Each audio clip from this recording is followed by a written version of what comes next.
ہمارے پہلے گیسٹ ایک بھائی ہیں جن کا نام ہے بریلوی. جی بھائی آپ اپنے آپ کو انمیوٹ کر سکتے ہیں, آپ اپنا سوال پوچھ سکتے ہیں. جزاک اللہ خیر. آپ کا السلام استقبال ہے. علیکم ورحمۃ اللہ. وعلیکم السلام ورحمۃ اللہ وبرکاتہ. جی حضرت, میرے پاس ایک حدیث ہے جو ہمارے علماء دلیل دیتے ہیں. جی مصنف ابن ابی شیبہ کی حدیث ہے, جی جلد 11 پیج نمبر 118 پہ ہے, حدیث نمبر 32,538. 32,538. اوکے. جی, یہ بلال ابن حارث رضی اللہ عنہ سے ہے. مطلب بلال ابن حارث رضی اللہ عنہ کے پورا واقعہ ہے ان کے اوپر. جی عمر فاروق رضی اللہ عنہ ان کے زمانے میں قحط پڑی ہوئی تھی, تو یہ بلال ابن حارث رضی اللہ عنہ اللہ کے نبی کے قبر پہ جا کے وہاں سے وسیلے سے دعا مانگ رہے تھے, اور وہیں پر اس کے بعد ان کو نیند آ گئی اور وہ سو گئے. اس کے بعد سپنے میں اللہ کے رسول صلی اللہ علیہ وسلم آئے اور ان سے کہا کہ جاؤ مصیبت دور ہو جائے گی اور عمر کو میرا سلام کرنا. اس سے وہ وسیلہ ثابت کرتے ہیں ہمارے یہاں. اوکے, جزاک اللہ خیر. آپ نے سوال پوچھا, ایک حوالے کے ساتھ آپ آئے ہیں. روایت ثابت نہیں ہے.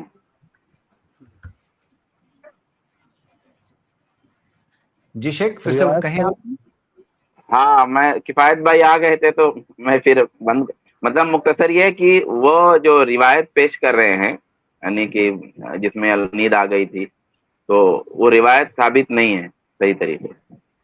اچھا, اور اس جتنی بھی روایت کو روایتیں جتنی بھی اس طریقے سے کفایت بھائی نے بھی یہ بات واضح کی نا کہ جو دلائل یہ حضرات پیش کرتے ہیں بالعموم وہ جو ہے ایسے ہی ہوتے ہیں, یعنی کہ یا تو ضعیف ہوتے ہیں یا موضوعات ہوتے ہیں, اور یا تو اس کا تعلق ایسا ہوتا ہے کہ کیا نام سے اس سے غلط مطلب اخذ کیا گیا ہوتا ہے. تو یہ معاملہ اس روایت کا ہے. جی واضح. اب اگر کوئی آپ کو ڈیٹیل میں بھی ہم جائیں گے کاؤنٹر کوشچن ہے تو پھر دیکھتے ہیں اس میں. جی جی اس حدیث کو تفصیلات میں بھی امام ہم جائیں گے انشاءاللہ. جی تھوڑی دیر میں ہم اس کی تفصیلات میں بھی جائیں گے. باقی اگر آپ شیخ البانی کی کتاب توسل پڑھیں تو اس کے اندر موجود ہے یہ ساری روایت کی انالیسز موجود ہے. جب تک شیخ کفایت اس حدیث کو پل آؤٹ کر کے آپ کو بتا رہے ہیں تو تب تک کوئی اور سوال آپ پوچھنا چاہ رہے ہیں ساتھ ساتھ میں آپ پوچھ سکتے ہیں. باقی حدیث نمبر آپ بتا دیں, حدیث نمبر بتا دیں. 32,538. 32,538. 538. اچھا, اس حدیث کو امام کثیر, علامہ ابن کثیر, علامہ ابن تیمیہ اور یہ امام عسقلانی رحمۃ اللہ علیہ انہوں نے مطلب روایت کیا, اس کو لکھا ہے اپنے اپنے کتابوں میں. دیکھیے لکھنے سے وہ لکھنے کا مطلب نہیں ہے کہ وہ صحیح ہے. ہاں, اصل یہ ہے کہ تصحیح کی ہو تو اس میں کوئی وزن ہو سکتا ہے, حالانکہ اگر دلیل کے خلاف ہو تو اس کا بھی اعتبار نہیں ہے. لیکن آپ رکیے میں اس کو دیکھتا ہوں. جی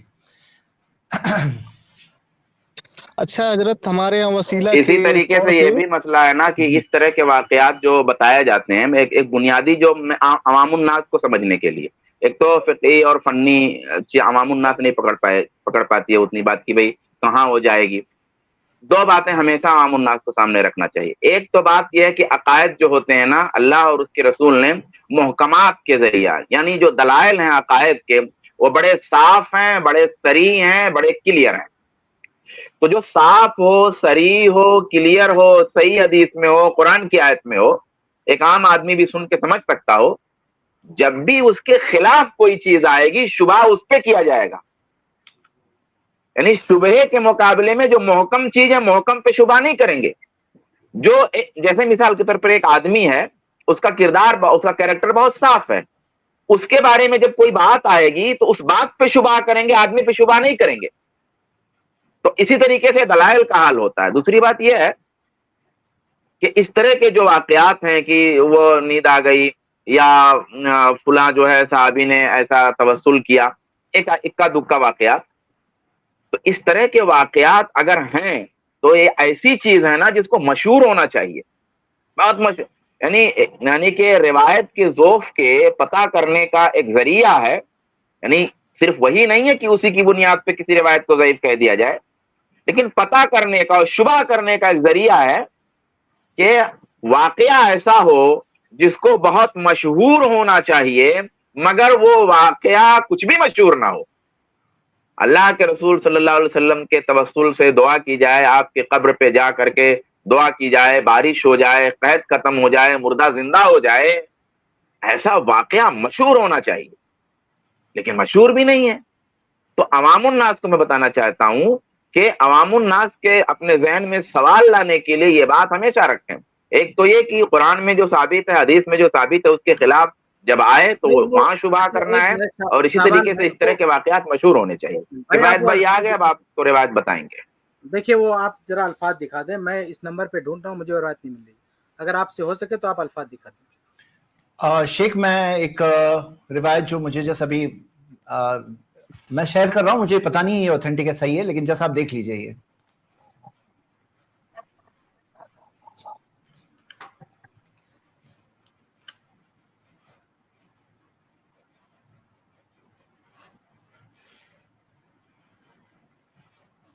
جی سلام کہنے والی روایت ہے نا. یہ حضرت بلال عمر کے زمانے میں قحط پڑا، ایک شخص نبی کے قبر پہ حاضر ہوا، کہنے لگا اے اللہ کے رسول اپنی امت کے لیے پانی طلب کیجئے. اچھا فجاء الی قبر النبی فقال یا رسول اللہ. تو جی جی یہی اسی طرح کی روایت. ہاں تو وہی میں نے بتایا نا کہ جو یہ جو قصہ ہے، پہلی بات تو یہ خواب کا معاملہ ہے، اور دوسری بات یہ کہ اس میں جو راوی ہے وہ راوی ضعیف ہے. کفایت بھائی وہ راوی جو ہے ابھی میں نے کھولا ہے، وہ مالک بن ایاز نام کا راوی ہے. قصے کا دار و مدار مالک الدار پہ ہے، اس کا پورا نام مالک بن ایاز. تو کسی محدث نے اسے ثقہ نہیں قرار دیا ہے، علامہ البانی نے اسے مجہول قرار دیا ہے، امام منذری اور حافظ نور الدین ہیثمی نے بھی اسے جو ہے مجہول قرار دیا ہے. تو اس طریقے سے معاملہ ہے، جیسا کہ میں نے اجمالاً بتایا تھا. وہ معاملہ وہی ہے کہ روایت جو ہے وہ صحیح نہیں ہے. اور اس کے علاوہ اس کے مخالف روایات موجود ہیں، جس میں دعا سے جو ہے کیا نام سے بارش طلب کرنے کی روایت ہے، یعنی اور وہ صحیح ہے. تو صحیح اور صریح روایت جو ہے اس واقعے کے خلاف بھی ہے، اور اس میں خواب سے استدلال کیا گیا ہے. دیکھیں میں آپ کو بعض لوگوں کو یہ چیز صحیح بات ہے، روایت میں دیکھ لیا ضعیف روایت ہے. بلکہ میرے ذہن میں ابھی آیا کہ اہل السنہ میں پورا آرٹیکل ہم چھاپ چکے ہیں اس روایت پہ، یعنی پورا مضمون چھاپ چکے ہیں اس روایت کو. میں الفاظ نہیں دیکھا تھا، الفاظ دیکھا تو سمجھ میں آیا کہ پورا وہ دیکھنا پڑے گا. بہت پرانے میرے خیال سے 2013-14 میں ہم نے پورا مضمون نکالا تھا اس میں، اور بہت سارے لوگوں نے لکھا اس پر. تو پوری کتاب عربی میں صرف اس روایت کی تحقیق پر پوری عربی میں کتاب موجود ہے، اور اس میں تقریباً انہوں نے 3 علتیں بیان کی اس روایت کے ضعیف ہونے کی. اس لیے یہ روایت صحیح نہیں ہے. جی اچھا میں ایک بات بتانا چاہتا ہوں، کیونکہ بعض لوگوں کی یہ غلط فہمی ہوتی ہے کہ بھئی مصنف ابن ابی شیبہ کا حوالہ تو ہے، اور اس طرح سے لوگ کہتے ہیں. تو میں 2-3 مثالیں بتانا چاہتا ہوں. ایک مثال دیکھیے، طبرانی کی روایت ہے آپ کے سامنے. بھائی سن رہے ہیں بریلوی بھائی؟ جی اب دیکھیے حدیث کا نمبر بھی ہے موجود، لیکن آپ کیا دیکھ رہے ہیں، جیسے کہ یہاں پہ اس حدیث میں آتا ہے کہ اتخذوا الدیک الابید، کہ سفید کبوتر کو پالو، ہاں سفید مرغی کو پالو. کیونکہ جس گھر میں سفید مرغا ہو اس میں نہ شیطان آ سکتا ہے، نہ جادوگر آ سکتا ہے، نہ اس کے قریب کے گھروں میں، نہ اس کے آس پاس کے گھروں میں. ہاں تو یہاں یہ کیا دیکھتے ہیں کہ یہ بھی حدیث ہے لیکن حدیث صحیح نہیں ہے. ایک یہ حدیث ہے کہ خوبصورت چہرے والوں کو چہرہ کالا کرنے کا عذاب نہیں دیا جائے گا. حدیث ہے موجود، ہاں لیکن حدیث کیا ہے، صحیح سند سے نہیں ملتی ہے. اسی طرح 3 چیزوں کو دیکھنے سے آنکھوں کی روشنی بڑھتی ہے. حوالہ دیا ہوا ہے لیکن حدیث صحیح سند سے نہیں ملتی ہے. ایک طبرانی کی حدیث ہے، یہاں پر یہ بھی آپ دیکھ رہے ہیں، لیکن طبرانی نے الاوسط میں جمع کیا ہے. اب یہاں ہم لوگوں کو کیا سمجھنا چاہیے، یہ محدثین جب جمع کر رہے ہیں یہ بتا رہے ہیں کہ یہ روایت ہے نا ان سے مل رہی ہے، فلاں سے مل رہی ہے، یہ فلاں سے مل رہی ہے، یعنی کوئی معتبر راوی سے نہیں مل رہی ہے، یہ غیر معتبر راوی سے مل رہی ہے. اب آتا ہے کوئی شخص بہت بعد کے زمانے والا، وہ کہتا ہے ارے چلو حدیث کی کتاب میں تو ہے کم سے کم، یعنی کہ ہو گیا پروف. تو ایسے پروف نہیں ہوتا، ہمیں وہ حدیث صرف ملنا کافی نہیں ہے، حدیث صحیح سند کے ساتھ ملنا ضروری ہے. جیسے یہ حدیث دیکھیے کہ اگر کوئی شخص زنا سے بچہ پیدا ہوتا ہے تو اسے جنت نہیں ملے گی، نہ اس کے بعد کی 7 پیڑھیوں تک کسی کو جنت ملے گی. حدیث صحیح نہیں ہے کیونکہ باپ کا گناہ بچے پہ نہیں ہے. تو ایسی بہت سی حدیثیں ہیں، یہ اس بات کا احساس دلانے کے لیے صرف ایک مثال کے طور پر جمع کی گئی ہے اس میں، تاکہ لوگ اس میں یہ بات کو سمجھیں کہ جیسا لوگوں کے بعض لوگوں میں مزاج ہے نا کہ بھائی حدیث کا حوالہ تو ہے، تو حوالہ ہونا کافی نہیں، حدیث صحیح سند سے ملنا ضروری ہے. کیا آپ کو یہ بات سے آپ سہمت ہے بریلوی بھائی کہ حدیث صحیح سند سے بھی ہونا ضروری ہے؟ جی بے شک جی.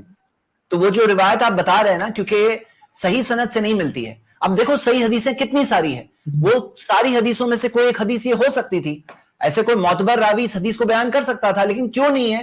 کوئی معتبر راوی نہیں ہے جنہوں نے یہ حدیث کو بیان کیا ہے. کیوں ایسا ہے کہ غیر معتبر لوگ ہی اس حدیث کو بیان کر رہے ہیں، یا غیر ثابت شدہ طور پر یہ حدیث مل رہی ہے؟ ثابت شدہ طور پہ کیوں نہیں مل رہی؟ اس دین کی حفاظت کس نے کی ہے؟ اللہ تعالیٰ نے حفاظت کی ہے. کوئی چیز دین کا حصہ ہے، وہ کھو ہی نہیں سکتا، وہ گم ہو ہی نہیں سکتا، اس کی حفاظت کرنے والا خود اللہ تعالیٰ ہے. تو مان لیجئے کہ کوئی چیز ایسی ہوتی اگر دین میں تو اللہ خود حفاظت کرتا. تو ایسے کیسے ہے کہ کوئی صحیح حدیث سے نہیں ملتا؟ پھر بات آتی گمان کے اوپر، دلیل ہے نہیں تو بعض لوگ کہتے ضرور ہوگی، تو ہوگی کے اوپر نہیں بیس کریے، ہے تو ہم لوگ سب دیکھیں گے، سب لوگ ایمان لائیں گے اس پر، اور نہیں ہے تو سب لوگ چھوڑ دیں ہم سے اس چیز کو، جو ثابت ہے اس پہ ایمان لائیں گے انشاءاللہ. ہاں جی جی جی اوکے. یہ کہہ رہے تھے حضرت جی کہ میں کئی مطلب آپ کی ہسٹری میں دیکھ چکا ہوں، میلاد النبی سے میں دیکھ رہا ہوں تقریباً، اور جی. آ بھی چکا ہوں، ارشد خان قادری کے نام سے میں 2-3 دفعہ آ چکا ہوں.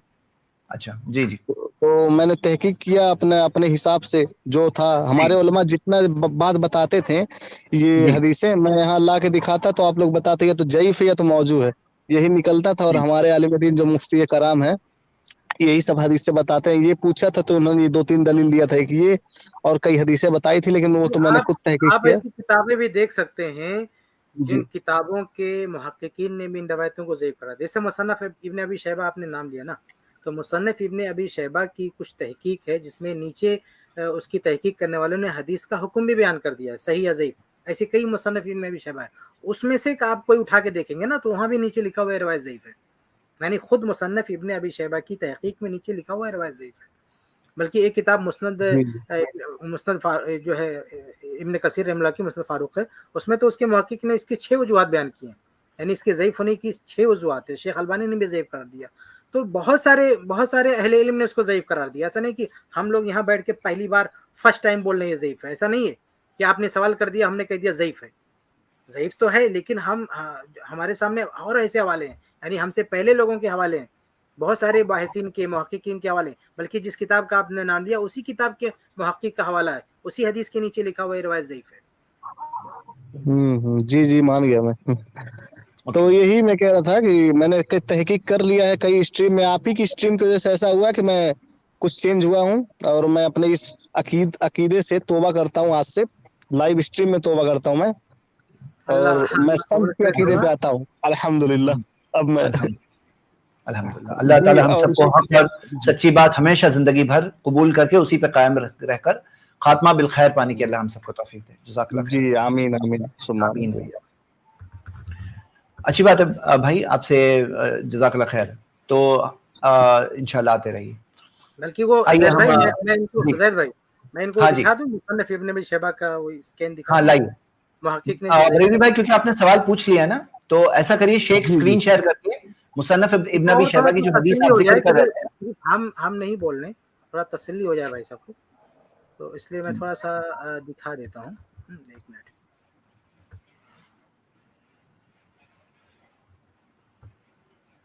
یہ آپ دیکھیں گے نا نیچے، ہاں یہ جو حدیث ہے، جی شیخ ابھی میں لایا اسکرین پہ. ہاں بتائیے. حاشیہ نمبر جو 10 ہے اس میں لکھا ہوا معلول، یہ روایت معلوم، وہ ثواب انہ مرسل. صحیح بات ہے، مرسل یعنی منقطع ہے. اور پھر وہ حوالہ دے رہے ہیں قال الخلیلی فی الارشاد، امام خلیل کی جو کتاب ہے ارشاد، اس میں وہ کہتے ہیں یقال ان ابا صالح سمع مالک دار هذا الحدیث والباقون ارسلوا، یعنی ابو صالح نے مالک دار سے یہ بیان کیا اور باقی لوگوں نے مرسل بیان کیا. تو یہ ایک وجہ یہ بیان کر رہے ہیں. یعنی یہ کون سی کتاب ہے؟ یہ خود جو ہے مصنف ابن ابی شیبہ ہے، یعنی خود مصنف ابن ابی شیبہ جو کتاب یعنی جو اوپر کی بات کوٹ کر رہے ہیں نیچے کی بات نہیں بتا رہے ہیں کہ نیچے محققین نے کیا کہا ہے اس حدیث کے بارے میں. تو اسی جو یعنی اوپر والی بات کو بتا رہے ہیں نیچے والی بات نہیں بتا رہے ہیں. جی تو آپ یہ نسخے دیکھیں گے نا تو خود اس نسخے میں آپ کو مل جائے گا کہ اس کو محققین نے ضعیف قرار دیا ہے. جی تو ایسے آج کل تو بڑا آسان ہے, بہت ساری کتابوں کی تحقیق ہو چکی ہے, نیچے اس کے باعثین نے صحیح ضعیف کا حکم بھی لگایا ہے. ہم یہ نہیں کہتے کہ ہر حال میں اس کو قبول کیا جائے, لیکن کم سے کم مدد آپ کو ملے گی کہ کیا جی باعثین نے کیا حکم لگایا ہے. جی جی جزاک اللہ حضرت, جزاک اللہ. میں نے تو اب حق کی راستہ پہ آ گیا ہوں, بس آپ لوگوں کی وجہ سے آپ لوگ وسیلہ بنے ہیں میرا. وسیلہ میں تو وسیلہ آپ ہی لوگ بنے ہیں. چلیے بالکل بالکل تحقیق کیجیے, ہر مسئلے میں آپ معلوم کیجیے جی کہ وسیلے کا مسئلہ نہیں ہے, اور بھی جو بہت سارے مسائل ہیں اس میں آپ زیادہ جانچ پڑتال کریں گے تو انشاءاللہ آپ کے سامنے یہی بات آئے گی کہ اکثر یہ جی جو ضعیف روایتیں ہیں, جھوٹی روایتیں ہیں, وہ ان کے سامنے اس کو ان لوگوں نے دلیل بنا لیا. جی اچھا جی میں نے پرانے زمانے میں تحقیق کرنا تھوڑا مشکل بھی تھا, یعنی روایتوں کا صحیح ضعیف معلوم کرنا مشکل بھی تھا. آج بہت آسان ہو گیا, آج جی سافٹ ویئر ہیں, کتابیں ہیں, تو آج مطلب ایک عام آدمی بھی اگر اطمینان کرنا چاہے تو اس کے لیے بہت کچھ ہے, یعنی بہت آسانی سے وہ اطمینان کر سکتا ہے. پہلے تھوڑا مشکل تھا, اس لیے بہت سارے علماء جو پہلے جو ہے کنفیوز تھے, تو آج وہ عذر نہیں لوگوں کے پاس, یعنی آج وہ نہیں کہہ سکتے کہ چلو وہ حدیث ہے. پہلے تو اس کو صحیح ضعیف کی تمیز کرنا بڑا مشکل تھا, یعنی بہت بڑے بڑے علماء ہی کر پاتے تھے جن کے پاس لائبریری ہو, کتابیں ہوں. آج تو کتابیں عام ہو چکی ہیں, تو ایک عام آدمی بھی ریسرچ کر سکتا ہے, دیکھ سکتا ہے, ایک مطلب چھوٹا موٹا عالم بھی تفتیش کر سکتا ہے, تحقیق کر سکتا ہے کہ صحیح ہے یا ضعیف. تو اس میں ہر آدمی کو حق تک پہنچنے کی کوشش کرنی چاہیے. اللہ تعالیٰ قبول فرمائے, اللہ تعالیٰ آپ کو استقامت عطا فرمائے حق پہ, اور ہر طریقے کی شرکیات, کفریات, بدعات سے آپ کو بچائے, اور جو سلف کا طریقہ ہے, صحابہ کرام کا طریقہ ہے, قرآن و حدیث کا طریقہ ہے, اس پہ اللہ تعالیٰ آپ کو چلائے. جی آمین آمین. جزاک اللہ. شکریہ. السلام علیکم و رحمۃ اللہ.